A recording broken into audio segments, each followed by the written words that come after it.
whether or not you can prosecute a sitting president. You had some pretty strong feelings of that, and they were reflected in your volunteered memo to the Trump defense team, your 19-page memo. Did I discuss that? You certainly discussed whether or not a president should cooperate with an investigation. You said at one point in summarizing the findings of Mueller that the White House fully cooperated. We know for a fact, and you've stated already, the president never submitted himself to what was characterized as a vital interview, an actual sit-down interview under oath, not once, and that his questions that were answered some 30 times, his memory failed him. So to say the White House fully cooperated that, I think, is a generous conclusion.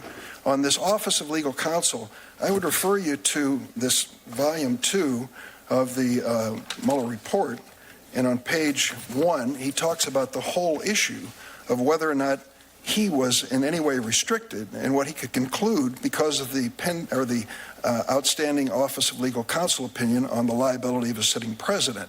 You dismissed that in your opening statement and said we asked him 2 or 3 times. He said that had nothing to do with it. Well, how do you explain on the first page of Volume 2 that he says it had a lot to do with it? It's a reason he couldn't reach a binary conclusion on obstruction of justice.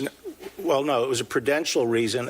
One of the backdrop factors that he cited as influencing his prudential judgment that he should not reach a decision, which is different than citing the OLC, saying that but for the OLC opinion, I would indict. I'm just going to stand by what he has written, and I ask others to read it as well. The last point I want to make is about Don McGahn.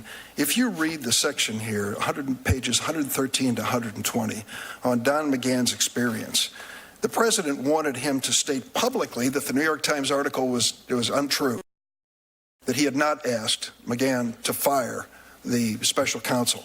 McGahn refused, and there's some speculation as to whether he risked being dismissed or even resigning over this issue. And for you to suggest that this was some sort of a kabuki dance with Rob Rosenstein, I think the president's intent here was very clear. He wanted this to end. He told Lester Holt, going back to the issue that was raised by the chairman earlier here, the reason to get rid of Comey is because of the Russian investigation. I mean, over and over again, this president was very explicit, and it certainly is very expository in his style. So I don't understand. Let me ask you this. In conclusion, my time is up. Do you have any objections? Can you think of an objection of why Don McGahn shouldn't come and testify before this committee about his experience? Yes, I mean, I think that he's a close advisor to the president. Never, and the president never exerted executive privilege. Excuse me? He may have already waived his. No, we haven't waived the executive privilege. Well, at this point, do you believe, you're saying Don, what about Bob Mueller? Should he be allowed to testify before this? I've already said publicly, I have no objection to him. And Don McGahn, should he be allowed to testify? Well, that's a call for the president to make. Well, he's a private citizen at this point, as I understand. Well, I assume he'd be testifying about privileged matters. Well, I would hope that we could get to the bottom of this with actual testimony of witnesses after we've taken another close look to Hillary Clinton's emails. Thank you.